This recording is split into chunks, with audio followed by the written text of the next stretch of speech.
ഇന്നിപ്പോ ഇവിടെ നിങ്ങള് ഒത്തുകൂടിയതിന്റെ ആ സന്തോഷത്തിന്റെ ഒക്കെ കാര്യം ആ പഴയ ഓർമ്മകൾ ഒന്നുകൂടി നമ്മൾ അയവർക്കുക, അല്ല നമ്മുടെ കൂടെയുള്ളവരെല്ലാം നമ്മളെ പഠിപ്പിച്ച ടീച്ചറൊക്കെ ഒന്നുകൂടി കാണുക, നമ്മളെ മക്കളെ ഒന്ന് കാണുക എന്നുള്ള ഈ ടീച്ചറുടെ വലിയൊരു ഒരു ആഗ്രഹം ഒക്കെ ഇതിന്റെ അകത്ത് നിറഞ്ഞ് ശരിക്കും പറഞ്ഞ ഇതിങ്ങനെ തുളുമ്പാണ്, നമ്മുടെ മനസ്സൊക്കെ ഇങ്ങനെ തുളുമ്പാണ്. ഒപ്പം തന്നെ ഈ സ്കൂളുമായിട്ട് എനിക്ക് ഒരുപാട് ബന്ധം. എനിക്ക് ഈ സ്കൂളിൽ ഞാൻ പഠിച്ചിട്ടില്ല എന്ന് മാത്രമേ ഉള്ളൂ. ഈ സ്കൂളിലേക്ക് വരുമ്പോ എന്റെ മനസ്സും എന്റെ പണ്ട് ചെറുപ്പത്തിലുള്ള കുറെ മുമ്പുള്ള എന്റെ ഉത്തമട്ടം പറഞ്ഞതുപോലെ ഇവിടെ ശശിമാഷൊക്കെ നാടകത്തിന് ഞാൻ മ്യൂസിക് വായിക്കാൻ വേണ്ടി വന്നിട്ടുണ്ട്. ഇവിടെ ഉള്ള പലരും ഞാൻ മ്യൂസിക് ചെയ്ത നാടകത്തിൽ അല്ലെങ്കിൽ അവര് അഭിനയിച്ച നാടകത്തിൽ ഞാൻ മ്യൂസിക് ചെയ്തിട്ടുണ്ട്. പിന്നെ എന്താ പറയാ സഭയാണ് രാജ്യസഭ, അതുപോലെ തന്നെ കുട്ടികളെ ഇവിടെയുള്ള ഇലകൾക്കും പൂക്കൾക്കും ഇടയിൽ അങ്ങനെയുള്ള ശശിമാഷ ഒരുപാട് നാടകങ്ങൾക്ക് ഞാൻ സംഗീതം ചെയ്യാൻ വേണ്ടിയിട്ട് ഈ സ്കൂളിൽ ഈ ബെഞ്ചിന്റെ മുകളിൽ ഞാൻ കിടന്നുറങ്ങിയിട്ടുണ്ട്. ഇന്ന് ഭക്ഷണം കഴിച്ചിട്ട് അതുപോലെ തന്നെ ഇവിടെയൊക്കെ നമ്മുടെ നാരായണന്റെ വീട്, ഇവിടെയൊക്കെ ഒരു അമ്മ സ്വന്തം വീട്ടിലെ പോലത്തെ ഒരു അവസ്ഥ ഉണ്ടാക്കിയ വീടാണ്. അപ്പൊ അങ്ങനെ ഈ നാട്ടിലുള്ള പല ഒരുപാട് ആളുകൾ ഇപ്പം പിന്നെ വയനാട് കുട്ടികളുടെ മോളൊക്കെ ഞാൻ ഇവിടുന്ന് കീബോർഡ് പഠിച്ചത്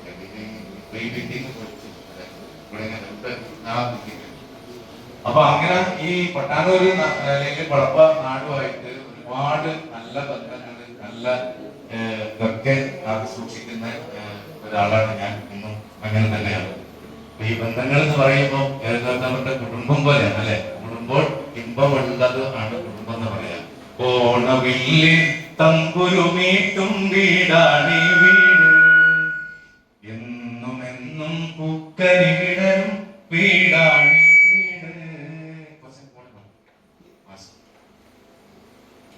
അപ്പൊ ശരിക്കും പറഞ്ഞാൽ ഒരു ഒരു ഒരു കുടുംബമാണ്, വല്ലാത്തൊരു വെച്ച് പറിച്ച് ഒഴിവാക്കാൻ പറ്റാത്ത രീതിയിലുള്ള ഒരു കുടുംബത്തിന്റെ കൂടെയാണ് എനിക്കും ഇവിടെ ഇങ്ങനെ ഒരു നിൽക്കാൻ അല്ലെങ്കിൽ രണ്ടു ഭാഗത്ത് നിങ്ങളോട് സംസാരിക്കാനൊക്കെ അവസരം ഉണ്ടായത്. ഇപ്പൊ തന്നെ എന്ന് പറയുന്നത് നമ്മുടെ ഇവിടെ നിങ്ങളുടെയൊക്കെ മക്കളെ ഉന്നത വിജയം നേടിയിട്ടുള്ള കുട്ടികളെ അനുമോദിക്കുന്ന ഒരു ചടങ്ങ് കൂടിയാണ്.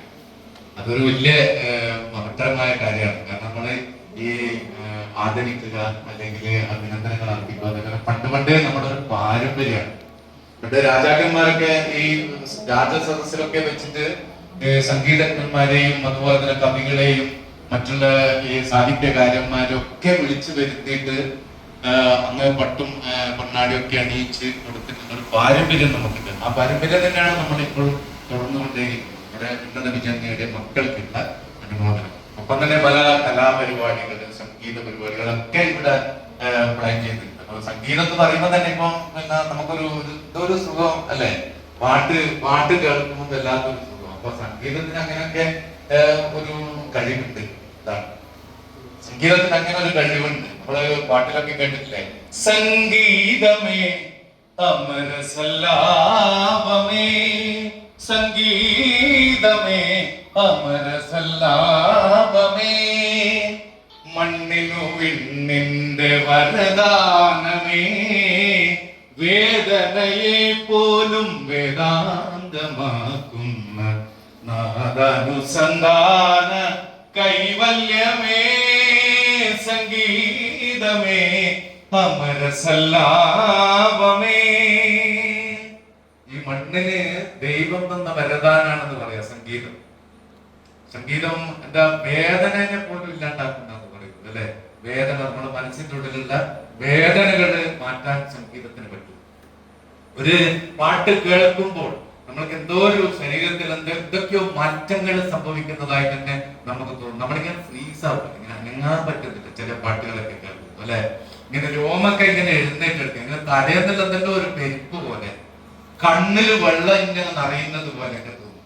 തോന്നലെന്നറിയാം. ഞാൻ നമ്മുടെ എന്ന് നിന്റെ മൊയ്തി എന്ന് പറഞ്ഞ സിനിമ ഉണ്ടല്ലോ, സിനിമേന്റെ അവിടെ സംഭാഷണങ്ങളൊന്നുമല്ല, അതിന്റെ അകത്ത് ബാക്ക്ഗ്രൗണ്ട് സ്കോർ കേട്ടിട്ട് ഞാൻ സത്യം പറഞ്ഞ ഇങ്ങനെ കരഞ്ഞു പോയി. ഇത്ര എവിടേക്കോ നമ്മളെ ഇങ്ങനെ ഇങ്ങനെ മുത്തി കേൾക്കുന്നത് പോലെ, ഹൃദയത്തിലെല്ലാം മുറിവേക്കുന്നത് പോലെയുള്ള ചില അനുഭവങ്ങള് നമുക്ക് സംഗീതത്തിലൂടെ നമുക്ക് കിട്ടുന്നുണ്ട്. ഞാനെന്തൊരു ടാക്കീസ് എന്തിങ്ങനെ കണ്ടു തുടങ്ങുമ്പോൾ ഞാൻ അപ്പുറം നോക്കി ആരും കണ്ടാ ശ്രദ്ധിക്കാതെ നോക്കുമ്പോ എല്ലാരും തുടങ്ങുന്നുണ്ട്.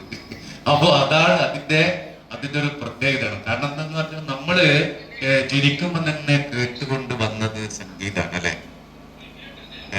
അമ്മയുടെ ഗർഭപാത്രത്തിൽ നിന്ന് പുറത്തേക്ക് വന്നിട്ട് ഡോക്ടർ അമ്മയും കുട്ടിയും തമ്മിലുള്ള ഒരു ബന്ധം വേർപെടുത്തുന്ന ഒരു ചടങ്ങുണ്ട്, പൊക്കിൾ കൊടി മുറിക്കുക. പൊക്കിൾ കൊടി മുറിക്കുന്നത് വരെ കുട്ടി കരയില്ല. അമ്മയുടെ ആ സുഖം നഷ്ടപ്പെടുമ്പോഴാണ് കുട്ടി കരയാൻ പറ്റുന്നത്. അപ്പൊ മാറത്തേക്ക്, അമ്മേന്റെ മാറത്തേക്ക്, ലേബർ റൂമിൽ അമ്മേന്റെ മാറത്തേക്കാണ് കൊണ്ടുവരുന്നത്. ആ നോക്കണമെങ്കിൽ അല്ല മോനിത. അപ്പോ ആ സമയത്ത് കരയും കുട്ടി കരയുമ്പോൾ മെല്ലെ അമ്മ ആ വേദനയോടുകൂടി തന്നെ അമ്മ ആ കുട്ടിയുടെ ചെവിയിൽ ഒരു മുളൻ പാട്ട് ഇങ്ങനെ രാരീരം രാരീരം രാരോ രാരീരം രാരീരം രാരോ രാരീരം രാരീരം രാരോ രാരീരം രാരീരം രാരോ. സർവവേദനകളും മറന്നിട്ട് ആ കുട്ടി സാവധാനം ഉറങ്ങും. എവിടുന്ന് സംഗീതം പഠിച്ചിട്ടായി കുട്ടി വന്നത്? ഈ പാട്ട് കേൾക്കുമ്പോൾ എങ്ങനെയാണ് ഇങ്ങനെ ഉറങ്ങാൻ സാധിക്കുന്നത്? എങ്ങനെയാണ് വേദന ഇല്ലാണ്ടായി പോകുന്നത്? സംഗീതത്തിന് അത്ര മാന്ത്രികമായിട്ടുള്ള ഒരു കഴിവുണ്ടെന്ന് പണ്ട് മുതലേ നമ്മളെ ഇങ്ങനെ പഠിപ്പിച്ചു കൊണ്ടേയിരിക്കുന്നു. നമ്മൾ വിചാരിക്കും പിന്നെ എന്താ പറയേണ്ടത്, ഈ മനുഷ്യന്മാർക്ക് മാത്രം, നമ്മളെല്ലാം വലിയ മനുഷ്യന്മാർക്ക് മാത്രമാണ് അല്ലെ, കോടാനുകൂടി ജീവജാലങ്ങളുടെ ഈ മണ്ണില് മനുഷ്യൻ ഒരു സംഭവം മാത്രമാണ്, വിശേഷപ്പെട്ട ജീവിയാണ്. മനുഷ്യന് മാത്രമൊന്നല്ല സംഗീതം ആസ്വദിക്കാൻ. ഒരിക്കൽ തമിഴിന്റെ സംഗീത ചക്രവർത്തി ഇളയരാജ പറഞ്ഞൊരു കഥയല്ല, അനുഭവമാണ്. അദ്ദേഹത്തിന്റെ ഒരു സിനിമ ഇവിടെ തമിഴ്നാട് കമ്പം എന്ന് പറയുന്ന ഒരു സ്ഥലത്ത് ഒരു കാടിനോട് ചേർന്നിടത്തുള്ള ഒരു തിയേറ്റർ റോഡാണ്. ആദ്യത്തെ ഷോ ഹൗസ്ഫുള്ളായി. അപ്പൊ പിന്നെ അടുത്ത ഷോന് ആളുകളൊക്കെ ഇങ്ങനെ വന്നിരിക്കുന്നുണ്ട്. അവിടുന്ന് സിനിമയിലെ ഒരു പാട്ട് രംഗം വന്നപ്പോ കാട്ടിൽ നിന്ന് ആനകൾ ഇങ്ങനെ ഇറങ്ങി വരാൻ പറ്റും. ആളുകളൊക്കെ ചെതറി ഓടി, ഉള്ളിലുള്ളവരൊന്നും അറിയുന്നില്ല. ആളുകളൊക്കെ ഓടി. ഇപ്പോ ആനകൾ വന്നിട്ട് ആരും ഒന്നും ചെയ്തില്ല. ആനകൾ വന്ന് നമ്മള് ഈ ഉത്സവത്തിനൊക്കെ പോയവർ കണ്ടിട്ടുണ്ടോ? ഈ തിടമ്പ് എഴുന്നേൽക്കുന്നതിന് മുമ്പ് തന്നെ ആന ഇങ്ങനെ നമസ്കരിക്കുന്ന ഒരു രണ്ട് കാലൊക്കെ ഇങ്ങനെ കുത്തിവെച്ച് ഈ തിടമ്പിനെ വണങ്ങുന്ന ഒരു രംഗമുണ്ട്. ഉത്സവത്തിൽ പോയവരൊക്കെ കാണാൻ പറ്റും. അപ്പൊ ആനകളൊക്കെ തിയേറ്ററിന് ചുറ്റും ഈ കാല് മുട്ട് മടക്കിയിട്ട് ഇങ്ങനെ തുമ്പിക്കൈ ഉയർത്തി പിടിച്ചിട്ട് ഇതിനെ നമസ്കരിച്ചു നിന്നു ആ പാട്ട് കഴിയുന്നത് വരെ. പാട്ടിതായിരുന്നു, റസാത്തിയൊന്നേ കാണാതെ നെഞ്ചം കാത്താടി പോലാടുത്. അയാൾ പറയും, നിങ്ങളുടെ എന്റെ സംഗീതത്തിന്റെ പകർപ്പ് കൊടുത്തതിന്റെ പവർ കൊണ്ടെന്ന് ഞാൻ ഒരിക്കലും പറയില്ല, വേദി എന്നൊക്കെ പറയുന്നു. നിങ്ങളുടെ നാട്ടുകാരനായ ഒരു വലിയ പാട്ടുകാരനുണ്ട്, പാപഗായകൻ ഈ ജയചന്ദ്രൻ. അദ്ദേഹത്തിന്റെ ശബ്ദ മാധുര്യത്തിന്റെ പവറാണ് ആനകള് അങ്ങനെ ഇറങ്ങി വന്നത്. ഒരു ഷോനല്ല, അവിടെ എത്ര നാൾ ആ ടാക്കീസിൽ സിനിമ കളിച്ചോ, എത്ര ഷോ നടന്നോ, അത്രയും സമയം കാട്ടിൽ നിന്ന് ആനകൾ വന്നു എന്നാ പറയുന്നത്. സംഗീതത്തിന് അത്രയ്ക്ക് മാസ്മരികമായ കഴിവുണ്ട്. ഇതെന്താ പറയേണ്ടത്, ഇപ്പോൾ നിങ്ങളിങ്ങനെ വളരെ കണ്ണും കാതും കൂർപ്പിച്ചിരിക്കുന്നതും അതിന്റെ ഭാഗ്യം തന്നെയാണ്. എന്തൊരു സുഖക്കുറവ് വരുന്നത് ഇതിന്റെ ഒരു പ്രശ്നം കൊണ്ടാണ് ചെറിയൊരു സുഖക്കുറവ് നമുക്ക് അനുഭവിക്കുന്നത്. അപ്പോ അതുപോലെ തന്നെ നമ്മുടെ ഒരു ഇതേപോലത്തെ പ്രോഗ്രാമിന് പോയപ്പോ അവിടെ ഒരാൾ പറഞ്ഞു, ഒരു ഗോപാലാട്ടന്റെ വീട്ടിലെ പശു പ്രസവിച്ച സമയത്ത് അതിന്റെ കുട്ടി മരിച്ചുപോയപ്പോ ഈ ഇതിന്റെ ചടങ്ങ് ഈ ഇതിലെ കൊണ്ട് കുഴിച്ചിടൊക്കെ വേണ്ടേ. അപ്പൊ അങ്ങനെ കൊണ്ടൊക്കെ കൊത്തി അതിനെ കൊണ്ട് കുഴിച്ചു. ഇതൊക്കെ ഈ പശു വളരെ വേദനയോടുകൂടി ഇവിടെ നിന്നിട്ട് നോക്കുന്നുണ്ട്. അപ്പൊ നോക്കുന്ന സമയത്ത് പിന്നെ ഇത് വല്ലാതെ പിന്നെ ഒന്നും വെള്ളമോ പുല്ലോ ഒന്നും തിന്നുന്നില്ല, ഒന്നും കഴിക്കുന്നില്ല. അപ്പൊ അവസാനം ഇതിന്റെ അതാണെങ്കിൽ വീങ്ങി വണ്ണം വെച്ച് വരുവാണ്. ഇതിന്റെ തന്റെ കുട്ടിക്ക് കരുതി വെച്ച ആ പാലുണ്ടല്ലോ, ആ പാല് ജീവന തുല്യം ഉള്ള പാല് വീങ്ങി വീങ്ങി വീങ്ങി വീങ്ങി വരുവാണ്. ഇതാണ് ഒന്ന് ഭക്ഷണം കഴിക്കുന്നില്ല, ഇതിന്റെ വേദന കൊണ്ട് ഇത് പൊടയാണ്. അപ്പൊ ആ സമയത്താണ് ഇയാള് ഒരു കുറച്ച് കളഞ്ഞിട്ട് അങ്ങോട്ട് ഒഴിവാക്കിയത് വേദന കുറയല്ലോ എന്ന് കരുതി ഇയാള് എന്താക്കി കുറച്ച് പാത്രത്തിൽ പോയി വെക്കുമ്പോ ഒരൊറ്റ ചെണ്ട പ്രതിഷേധം അതിങ്ങനെ രേഖപ്പെടുത്തി കഴിഞ്ഞു. കണ്ണുന്നതിങ്ങനെ വെള്ളം വരുന്നു. സ്വന്തം കുട്ടി മരിച്ചതിന്റെ എന്താ ചെയ്യാ, അവസാനം ഗോപാലന് ഒരു കാര്യം പരീക്ഷണാടിസ്ഥാനത്തിൽ ചെയ്തു നോക്കി. വീട്ടിലുള്ള റേഡിയോ എടുത്തിട്ട് ആലയെ കൊണ്ടുവച്ചിട്ട് അവിടുന്ന് മെല്ലെ സാവധാനത്തിൽ റേഡിയോ തുറന്നപ്പോ അതാ യേശുദാസിന്റെ മനോഹരമായ ഒരു ഗാനം മറഞ്ഞിരുന്നാലും മനസ്സിന്റെ കണ്ണിൽ മലരായി വിടരും നീ, ഒളിഞ്ഞിരുന്നാലും കരളിലെ ഇരുളിൽ വിളക്കായി തെളിയും നീ, മറഞ്ഞിരുന്നാലും മനസ്സിന്റെ കണ്ണിൽ മലരായി വിടരും നീ. പശുവിനെ എവിടെയോ നോക്കിയിട്ട് ഇങ്ങനെ നിൽക്കുക. അതിന്റെ കുട്ടി മരിച്ചു പോയ കാര്യം പോലും മറന്നുപോയി. പാട്ടിലൂടെ അതിന്റെ സങ്കടങ്ങൾ എങ്ങനെ അലിഞ്ഞില്ലാണ്ടാവുകയാണ്. ഒന്നും ചെയ്യാൻ പറ്റുന്നില്ല. മൊത്തം ഇതേ വയസ്സ് പോലെ സാവധാനത്തില് അവരുടെ പാല് കറക്കും. എല്ലാ ദിവസവും പാല് കറക്കുന്നതിന്റെ മുന്നിൽ ഒരു 5 മിനിറ്റ് മുമ്പേ അവിടെ റേഡിയോ തുറന്നു. എന്നിട്ടാണ് അദ്ദേഹം പാല് ഒരു കാര്യം വേദനയെ പോലും വേദാന്തമാക്കുന്ന നാദാനുസന്ധാന കൈവല്യമേ, സംഗീതമേ അമരസല്ലാപമേ. ഒരു വലിയ മനുഷ്യൻ മരണത്തിന് വേണ്ടിയിട്ട് സംഗീതത്തെയാണ് ആശ്രയിച്ചത്. അറിയാം, നമുക്കെല്ലാം സംഗീതത്തിന്റെ പേര് കേൾക്കുമ്പോൾ തന്നെ ഓർമ്മ വരുന്ന ഒരാളുണ്ട്. തിരുവിതാംകൂർ മഹാരാജാവ് ശ്രീ സ്വാതി തിരുനാൾ ചക്രവർത്തി. സ്വാതി തിരുനാള് 32ാമത്തെ വയസ്സിലാണ് മരിക്കുന്നത്. അദ്ദേഹത്തിന്റെ വീട്ടില് അദ്ദേഹത്തിന് ഭയങ്കര ദുഃഖിതനായിരുന്നു. പിന്നെ രാജാവാണ്, പക്ഷെ പറഞ്ഞിട്ട് കാര്യമില്ല. ഭാര്യ മരിച്ചു, കുട്ടികൾ മരിച്ചു, ഒക്കെ മരിച്ചു. ഇങ്ങനെ എന്താ പറയുക, അമ്മയുടെ ഒരു അനിയത്തി മാത്രമാണ് കൂടെ. ഇങ്ങനെ വല്ലാത്തൊരു ദുരന്തം ജീവിതത്തിൽ വന്നൊരു രാജാവായിരുന്നു സ്വാതി തിരുനാൾ. അദ്ദേഹത്തിന്റെ കിടപ്പുമുറിയില് ഇളയമ്മക്ക് മാത്രമേ പ്രവേശനമുള്ളൂ. അപ്പൊ അങ്ങനെ വേദന കൊണ്ട് ഇങ്ങനെയാണ് ഉടങ്ങിയ എന്താ അസുഖം പോലും ആർക്കും മനസ്സിലാകാൻ പറ്റാത്ത തരത്തിലുള്ള ഇതാണ്. ഇന്നത്തെ പോലുള്ള സംവിധാനങ്ങളൊന്നും ഇല്ലല്ലോ. അപ്പൊ അങ്ങനെ ഈ കഴിയുന്നതിന്റെ ഇടയിൽ ഇളയമയോട് പറയുന്ന, ഇളയമേ, നിങ്ങള് ആ തമ്പുരു ഇവിടെ കൊണ്ടാണ്, നിങ്ങളുടെ ഈ തലക്കുത്ത് ഇവിടെ തലാണയുടെ അടുത്ത് നിങ്ങൾ വന്നിരിക്കണം. എനിക്ക് വേണ്ടിയിട്ട് ഇരയമ്മൻ നമ്പി എഴുതിയ ആ പാട്ട് എന്റെ ചെവിയിൽ ഒന്ന് അമ്മ ഇളയമ്മ ചുവിയിട്ട് ഒരിക്കൽ പാടും കൊണ്ടുവന്നു. തിങ്കൾ കിടാവോ നല്ല കോമള താമര പൂവോ, പൂവിൽ നിറഞ്ഞ മധുവോ, പൂർണ്ണിന്ദു തന്റെ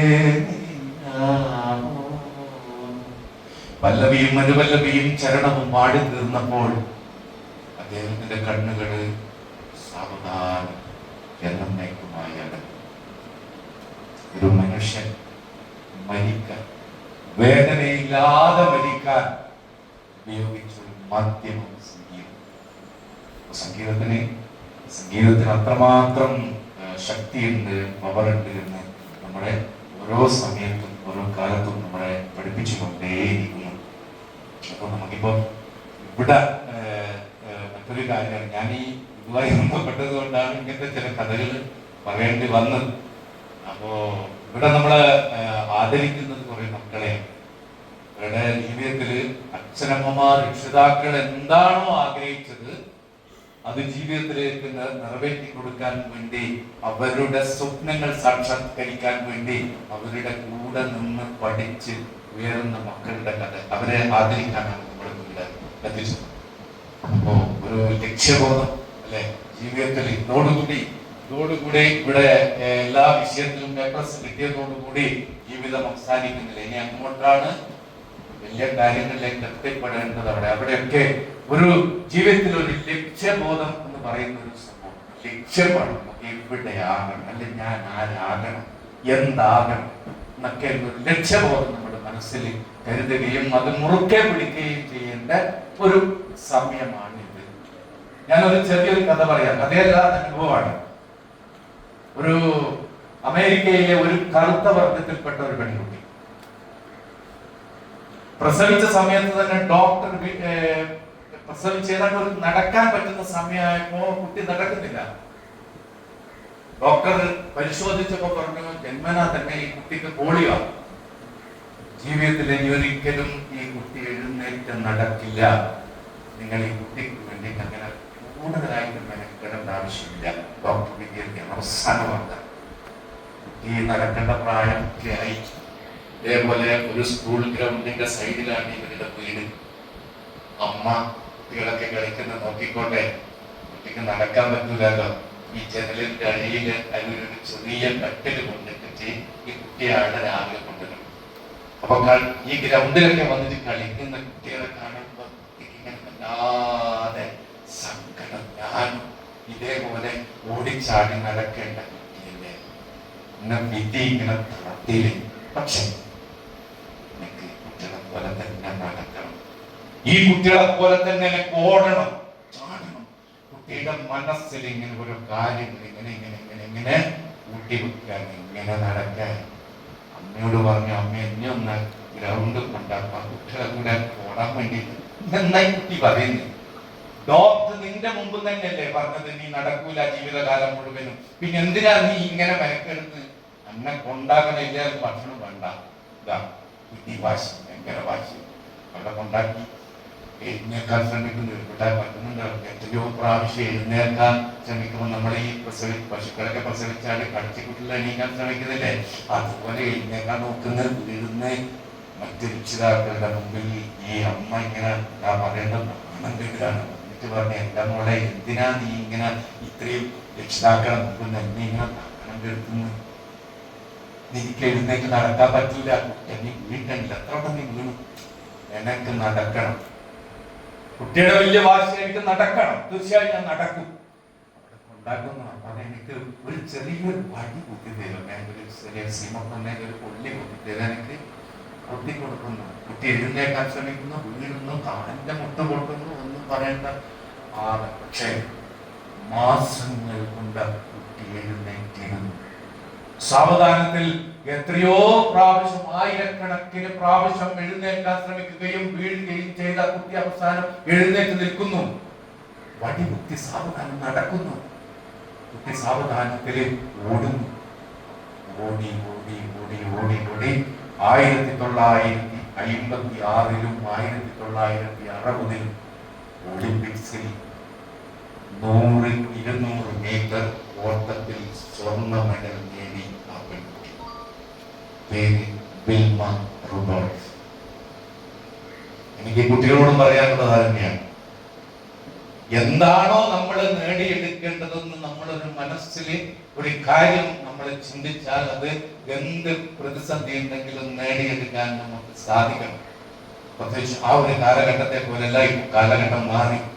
ഞാനൊക്കെ സ്കൂളിൽ പഠിക്കുമ്പോൾ ഒരു ട്രൗസറാണ്, കഴിഞ്ഞ കൊല്ലത്തെ ഒരു പഴയ ട്രൗസർ, 2 ട്രൗസർ. അത് അലക്കിയിട്ട് ഉണങ്ങൂല. ഈ കർക്കിടക മാസം കേട് ഉണങ്ങി ചോറ് വെക്കുന്ന അലോമിനി പാത്രത്തിന് അമ്മ പോയിട്ട് ഇങ്ങനെ പൊത്തു, അതിന് പറ്റി ഓരക്കാട് കത്തിച്ച ഇതിന്റെ മണം, ക്ലാസ്സിലിരിക്കുന്ന പിള്ളമാനൊക്കെ മണം, പുകേന്റെ മണം. ഇതൊക്കെയായിരുന്നു പണ്ട് കാലത്തെ സ്കൂൾ ജീവിതവും. പക്ഷെ ഇന്ന് മാറി. നിങ്ങൾക്ക് എന്താ വേണ്ടതെന്ന് വെച്ചാല് എല്ലാം വീട്ടിൽ നിന്ന് ഇങ്ങനെ ചെയ്ത് സ്കൂളിലെത്തി കഴിഞ്ഞാൽ സ്കൂളിൽ ഇഷ്ടംപോലെ ഭക്ഷണം. നിങ്ങൾ മെനുവാ ഓരോ ദിവസം എന്തൊക്കെ വേണോ നിങ്ങൾക്ക്. പണ്ട് ഉപ്പുമാ ഒരു ചിരട്ടകത്ത് ഒരു മഞ്ഞ പൊടി ഇതായിരുന്നു നമ്മളെ ആടെ. പിന്നെ അളവുണ്ട്, ഒരു ചിരട്ട അതിനകത്തേക്ക് തരും. വെക്കാൻ സഹായിച്ചു കഴിഞ്ഞാൽ ഒരു ചിരട്ട ജാസ്തി തരും. അങ്ങനെ ഞാനിത് അധികം ഉപ്പ വെക്കാനോ, കാരണം 2 ചിരട്ട ഉപ്പ വെക്കും. പിന്നെ ഇങ്ങനെ കുടിയേറപ്പത് നിങ്ങളെ നമ്മുടെ ക്ലാസ്സിൽ ഏറ്റവും കൂടുതൽ നിങ്ങളുടെ ഞാനും ആ അമ്മയും വേദനയില്ല. നമ്മളാണ് സ്ഥിരമായിട്ട് ഉപ്മാവിന് വേണ്ടിയിട്ട് പറഞ്ഞു ഉപ്പ വെക്കാൻ. അത് ഭയങ്കര സുഖമുള്ള പരിപാടിയാണ്. ഇപ്പൊ ഇതൊന്നും ആവശ്യമില്ല. കുട്ടികൾക്ക് ഇഷ്ടം പോലെ ഒരു ബിരിയാണി കൊടുക്കണം എന്നല്ല, അങ്ങനെ എന്തിനാ. അപ്പൊ അത്രമാത്രം സൗകര്യം നമ്മുടെ രക്ഷിതാക്കളും ഗവൺമെന്റും ഒക്കെ നമ്മുടെ കുട്ടികൾക്ക് വേണ്ടി ചെയ്തു കൊടുക്കുന്നുണ്ട്. ഒന്നേ ചെയ്യേണ്ടത് നമ്മൾ ഇഷ്ടപ്പെട്ട അല്ലെങ്കിൽ ഈ നാട് ആഗ്രഹിക്കുന്ന രീതിയിലേക്ക് നിങ്ങൾ വളരെ ശ്രമിക്കണം. നമ്മളെ സ്കൂളിൽ ഈ ഉപ്പ വെക്കാൻ 10-15 കുട്ടികളുണ്ടാവും. ആ, അതിലെ മെയിൻ ക്യാപ്റ്റനെ പറയും ഇവിടെ അവര് കഴിച്ചിട്ട് ബാക്കി നമുക്ക് കിട്ടും. അപ്പോ ശരിക്കും പറഞ്ഞാൽ നമ്മളിപ്പോ ഇവിടെ ജയിച്ചവര് മാത്രമാണ് നമ്മൾ പറയുന്നത് അല്ലെ. ഒറ്റവര് ഒരിക്കലും മോശക്കാരല്ല. ഒറ്റത് പണ്ട് സിംഹം ഒരു കാട്ടിലെ രാജാവാണല്ലോ സിംഹം. കാട്ടിലെ രാജാവാണ് സിംഹം. സിംഹം ഒരു ദിവസം നല്ല വിശപ്പായപ്പോ എഴുന്നേറ്റെങ്കിൽ ഒരു കൊണ്ടുപോയാൽ നേരെ മുമ്പിൽ ഒരു മാൻ കണ്ടിക്കാൻ കിട്ടിയിരുന്നല്ലോ. ഓടാൻ തുടങ്ങി. ഓടി ഓടി ഓടി ഓടി ഓടി ഒരു 3-4 കിലോമീറ്റർ ഓടി. പരാജയം.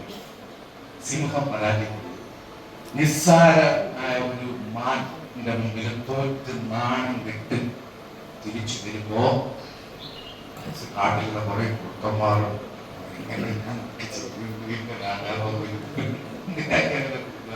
ഒരു മാനിന്റെ ഓടാൻ പോയിട്ട് ഒരു മനസ്സിൽ ഇങ്ങനെ പറഞ്ഞു രാജാവല്ലേ സിംഹത്തിരിയുന്ന നാണം കെട്ടുമായിരുന്നു. പോന്ന പോക്കിൽ ഏതെങ്കിലും കുളത്തിലെങ്ങാനും വീണ് ചത്തേക്കാം, അല്ല ഈ പള്ളിക്കെട്ടിന്റെ മുകളിൽ തൂങ്ങി അങ്ങ് ചത്തേക്കാം. സിംഹം വിചാരിച്ചില്ല. സിംഹം എന്ത് പണിയെടുത്തു? നാളെ അരമണിക്കൂർ നേരത്തെ എഴുന്നേറ്റു. കയ്യും കാലൊന്ന് നേരാക്കി, ഒന്ന് മുഖക്ക് ചുറ്റും 4 ഓട്ടവും ചാട്ടക്കാക്കി ഒന്ന് ഓതാറായി നിൽക്കുമ്പോൾ കാണുന്നതാ വരുന്നു. വീണ്ടും ആ വിമാനം വരുന്നു. ഓടി. അന്നും ഓടി, അന്നും തോറ്റു. 15 ദിവസം ഓടി. 16ാമത്തെ ദിവസം സിംഹം മാനിനെ പിടിച്ചു. പ്രാവശ്യം നമുക്ക് തോക്കാം. വിജയിക്കുന്നതിന്റെ തൊട്ട് മുമ്പിലുള്ളതാണ് പരാജയങ്ങൾ. ഈ മാനിനെ കിട്ടി എന്ന് പറയുന്നത് മാൻ അവിടെ തോറ്റത് കൊണ്ടാണല്ലോ സിംഹം ജയിച്ചത്. 15 ദിവസവും മാനാണ് ജയിച്ചത്, സിംഹമല്ല. തോൽക്കുക എന്ന് പറയുന്നത് വലിയ സംഭവമല്ല. നമ്മളൊക്കെ തോക്കുന്നതിൽ മടിയുള്ളവരാണെങ്കിൽ നമ്മളാരും എഴുന്നേറ്റ് നടക്കും. ജീവിതത്തിൽ എത്ര പ്രാവശ്യം നമ്മള് വീണിട്ടുണ്ട് താഴേക്ക്. ഇപ്പവും വീഴുന്നില്ലേ നമ്മള്? ഇപ്പൊ നോക്കുന്നില്ല ജീവിതത്തിൽ അല്ലേ? നടക്കാൻ ശ്രമിച്ചിട്ട് നമ്മള് എത്ര പ്രാവശ്യം തോറ്റവരാണ് നമ്മള്. അപ്പൊ തോറ്റവരൊരിക്കലും പിന്നെ മോശക്കാരൊന്നുമല്ല. നിങ്ങൾക്കുള്ളതൊരു എന്താ പറയേണ്ടത്, ജീവിതത്തിലെ ചില പാഠങ്ങളാണ്. തീർച്ചയായും നമ്മൾ അവരെ ഒരിക്കലും കുറ്റപ്പെടുത്തി